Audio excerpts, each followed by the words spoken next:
राम, राधे राधे, हर हर महादेव। तो आप लोग के बीच मैं सिंगर अंतिमा निषाद एक छोटा सा सॉन्ग सुनाने जा रही हूँ। तो आप लोग को कैसा लगा आप लोग कमेंट में बताइएगा। और भाभी के लिए बात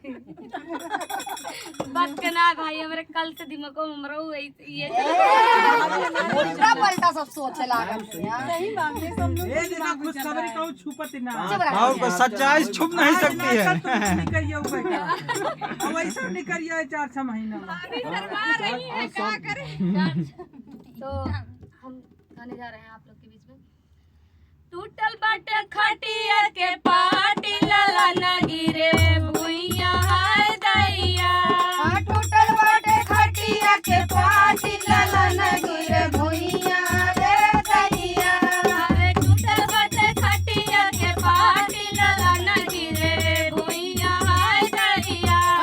टूटल बाटे खटिया के पाटी लला न गिरे भुइया रे दैया। अपन मम्मी होती चार पोछ उठावती, अपन मम्मी होती चार पोछ उठावती। अपन मम्मी होती चार पोछ उठावती हो चार पोछ उठावती। लाला न के दादी रमोइया लाला न गिरे भुइया हाय दैया।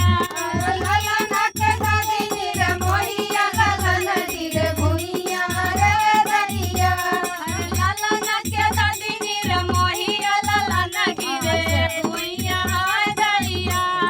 लला न के दादी रे मोहिया लला न गिरे भुइया रे दैया। अरे टूटल बाटे खटिया के पाटी लाला न गिरे भुइया हाय दैया। टूटल बाटे खटिया के पाटी लला न गिरे भुइया रे दैया। अरे अपन चाची होती चार पोछ उठावती, अपन चाची होती चार पोछ उठावती। अपन चाची होती चार पोछ उठावती हो चार पोछ उठावती। अरे लाला न के चाची नी रमोइया लाला न गिरे भुइया हाय दैया। लला न के दादी रे दैया लला न गिरे भुइया रे दैया। अरे लाला न के चाची नी रमोइया लाला न गिरे भुइया हाय दैया। लला न के दादी रे दैया लला न गिरे भुइया रे दैया। अरे टूटल बाटे खटिया के पाटी लाला न गिरे भुइया हाय दैया। टूटल बाटे खटिया के पाटी लला न गिरे भुइया रे दैया। अपन दीदी होती चार पोछ उठावती, अपन दीदी होती चार पोछ उठावती। अपन दीदी होती चार पोछ उठावती हो चार पोछ उठावती। अरे लाला न के बुआ नी रमोइया लाला न गिरे भुइया हाय दैया। लला न के बुआ नी रे दैया लला न गिरे भुइया रे दैया।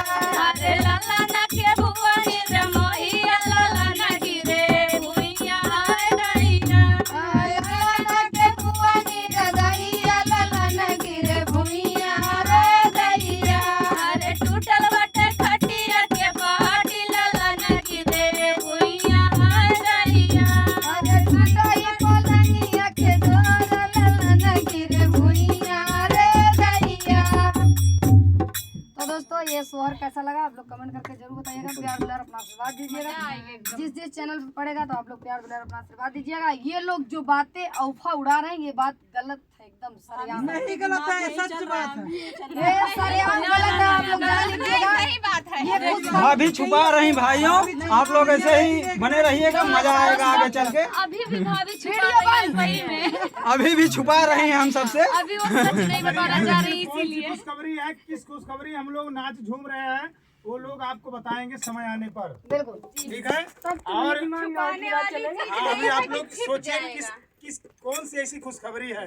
और वाकई में एक नहीं दो दो तीन तीन खुशखबरी है। बंद करत्या देख लो कितना बड़ी भाभी गुस्सा है इसका मतलब जबकि दिमाग में चल रहा है ए निर्मोहिया नहीं निर्मोहिया रही तो उठाई नहीं निर्दयिया होता है। और सब देखा दे रे का भी होत गाओ कहां पलटा निर्मोही रही